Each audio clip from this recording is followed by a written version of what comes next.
Hey guys, welcome back to my channel love bird Shivika. तो अभी बज रहे हैं रात के 2 बजने में 5-6 मिनट कम है। और मम्मी यहाँ पे आटा गूँथ के रखी है अपने लिए, क्योंकि जूतिया का जो भी फास्टिंग करता है उसे रात में खाना खाना होता है। तो वही मम्मी अपने लिए आटा गूँथ के रखी है। मम्मी अपने लिए पराठे बनाएगी और सब्जी बन चुकी है। तो मम्मी यहाँ पे पराठे बेल रही है अपने लिए, क्योंकि वो रात में खा लेगी और फिर कल फास्टिंग रहेगा मम्मी का, जूतिया का। और यहाँ पे पता नहीं कैसे मधु को पता चल गया कि हम लोग जगे हैं, तो मधु भी उठ के आ रही है। और घर में बाकी सभी लोग सो रहे हैं, बस मैं, मम्मी और मधु जगे हैं। तो मम्मी पराठे बना रही है अभी। और यहाँ पे मम्मी के पराठे बन के हो गए हैं रेडी। तो मम्मी अब खाएगी, और दही चूड़ा भी इसमें खाया जाता है, तिरोई की सब्ज़ी खाई जाती है। तो यहाँ पे मम्मी लेके बैठी है तिरोई की सब्ज़ी, पराठे और दही चूड़ा। तो मम्मी खा लेगी, और कल मम्मी का फास्ट है, तो कल मम्मी फास्ट रहेगी। और अभी बहुत रात हो गई है, तो अब मैं जा रही हूँ सोने, क्योंकि रात के अभी 3 बज गए हैं। क्योंकि मम्मी को बनाते बनाते थोड़ा लेट हो गया। तो अब मैं मिलती हूँ सुबह, और बनी रही ऐसे में ब्लॉग। तो अभी हो गई है सुबह, और सुबह की शुरुआत हुई मम्मी के न्यू फ़ोन के साथ। मम्मी का फ़ोन ऑर्डर हुआ था, तो वो फ़ोन आ गया है आज के दिन। तो अभी सुबह की शुरुआत फ़ोन के साथ ही हुई। और यहाँ हो रही है मंदिर जाने की तैयारी। तो मम्मी के साथ मधु भी जाएगी, और इनका मेकअप हो रहा है, मतलब कहीं भी ये जाती हैं इनका एकदम फुल मेकअप होता है। जो भी मम्मी करेंगी इनको भी वही करना होता है। तो वो आईब्रो पेंसिल लगा रही है अपनी आईब्रोज़ पे। तो वही इनका मेकअप वेकअप हो रहा है। सबका छूट जाए भाई, इनका मेकअप नहीं छूटना चाहिए। इनको लिपस्टिक, मस्कारा, आईलाइनर, इनको सब लगाना होता है। ये बहुत ही ज़्यादा शौकीन है, इतनी छोटी है बट इसको मेकअप में बहुत इंटरेस्ट है। पढ़ाई से ज़्यादा इसे मेकअप में इंटरेस्ट है। यहाँ भाभी मम्मी के पैर में आलता लगा रही हैं। एक्चुअली यूपी एंड बिहार का ये रीति रिवाज होता है कि जो भी फेस्टिवल्स पड़े उसमें औरतें अपने पैरों में आलता लगाती हैं। तो भाभी वही कर रही हैं। और ये भाभी के ससुराल में उनका ये पहला अब जीतिया है। और एक्चुअली कोई भी फेस्टिवल पड़ेगा वो भाभी का पहला ही रहेगा। बैक टू बैक जितने भी फेस्टिवल्स आ रहे हैं वो उनके सारे फेस्टिवल्स पहले ही रहेंगे, क्योंकि वो इसी साल हमारे घर में आई हैं। और बाबू अभी बहुत छोटा है, तो वो अभी फास्टिंग तो नहीं कर रही हैं, बट ये उनका जीतिया पहला है। और करवा चौथ वो शायद रहेंगी, तो मैं वो ब्लॉग डालूंगी। तो यहाँ मम्मी फाइनली रेडी हो गई मंदिर जाने के लिए। तो मम्मी मंदिर जा रही है मधु को लेके। मधु भी मम्मी के साथ जाएगी। तो मम्मी को जो भी करना होगा, मंदिर में पूजा वगैरह करेंगे। ये मधु को देखिए, इनका मेकअप हो गया है। और बताइएगा ये कैसी लग रही है।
खाता है।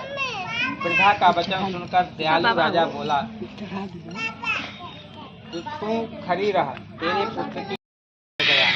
वहाँ पर गरुड़ जी आकर राजा के शरीर का मांस खाने लगे। बड़े तेजस्वी गरुड़ ने बायां अंग जब खा लिया, तब पासा फेरकर राजा ने दूसरा अंग भी दे दिया। उसको देखकर गरुड़ जी ने पूछा, देव योनि में आप कौन हैं? वीर, आप मनुष्य नहीं हैं। अपने जन्म और कुल को कहिए। इसके बाद राजा स्वयं पीड़ा से घबराया हुआ बोला कि हे गरुड़, आप व्यर्थ की अपनी इच्छा पूर्वक भोजन कीजिए। व्यर्थ के प्रश्नों से क्या लाभ है, क्या मतलब है? इस वाक्य को सुनकर गरुड़ ने उसे खाना छोड़ दिया। फिर आग्रह पूर्वक राजा के जन्म और कुल को पूछने लगा। राजा बोला, मेरी माता रानी से ब्याह है और पिता राजा शालिवाहन है। सूर्य वंश में उत्पन्न हुआ मैं राजा जीवमुक्त वाहन हूँ। इस दयालुता को देखकर राजा से गरुड़ जल्दी से बोला कि हे महाराज, जो आपके मन में हो तो आप वर मांगिए। राजा बोला, हे गरुड़, आप अगर मुझको वर देना चाहते हैं तो मैं मांगता हूँ, जिनको आपने पहले आहार बनाया है, जिनको पहले आपने खा लिया है, वे सब जी जाएं और फिर अब आप किसी जीव को न खाएं। यही मेरी प्रार्थना है। और जो जीव उत्पन्न होवें वे बहुत काल तक जीवित रहें, ऐसा वरदान दीजिए। धम्म जी बोले, आनंद के साथ वर देकर पक्षियों के राजा गरुड़ स्वयं राजा की तब से जो खाए गए मनुष्य थे वे सब गरुड़ की प्रसन्नता से राजा की कृपा से जी गए। राजा का शरीर पहले से दूना सुशोभित हुआ। राजा की दयालुता देखकर फिर गरुड़ जी बोले कि दूसरा वरदान लोकहित की इच्छा से मैं स्वयं देता हूँ। अश्विनी यानी कुआर मास के कृष्ण पक्ष के मास में कृष्ण पक्ष की अष्टमी बड़ी शुभ है। सप्तमी से रहित वह आज है और तुम प्रजा को जिलाने वाले हो। इस कारण ये आज का दिन ज्ञानमय होगा। श्री दुर्गा जी की मूर्ति का बहुत भेद है, जो तीनों लोक में पूजनीय है। वे हे वत्स, आज अमृत का लाने से इस अष्टमी का नाम जीव पुत्र का हुआ। और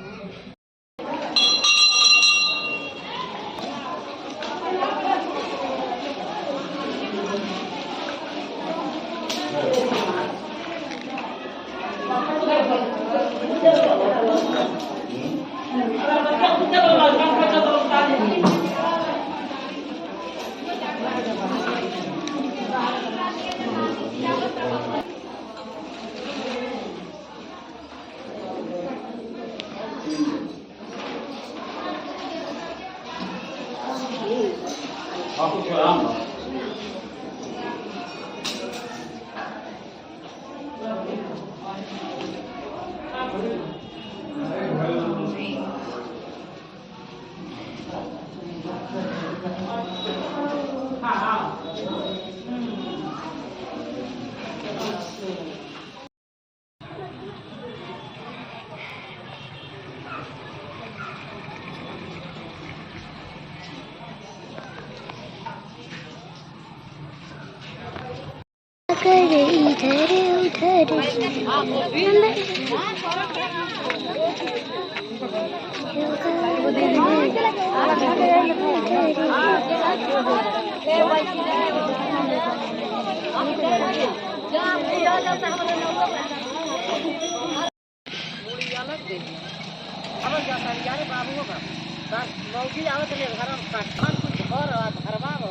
जब वो दुनिया छोड़ के चल गई तो हमारा ना लिखा दी हम हूँ क्या तो बन्नन महाराज जय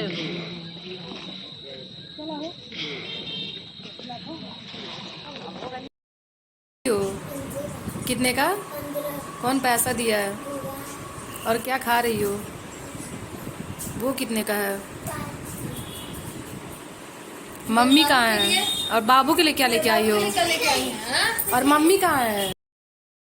तो फाइनली मम्मी का जितिया का जो पूजा था वो मंदिर में मम्मी ने कर लिया और घर के मंदिर में मम्मी आके माथा टेक रही हैं। तो मैं अपना ब्लॉग यहीं ख़त्म करती हूँ, मिलते हैं नेक्स्ट ब्लॉग में। तो बने रहिए ऐसे ही मेरे वीडियोस के साथ। तो मैं अपना ब्लॉग यहीं ख़त्म करती हूँ। Okay, bye bye, take care.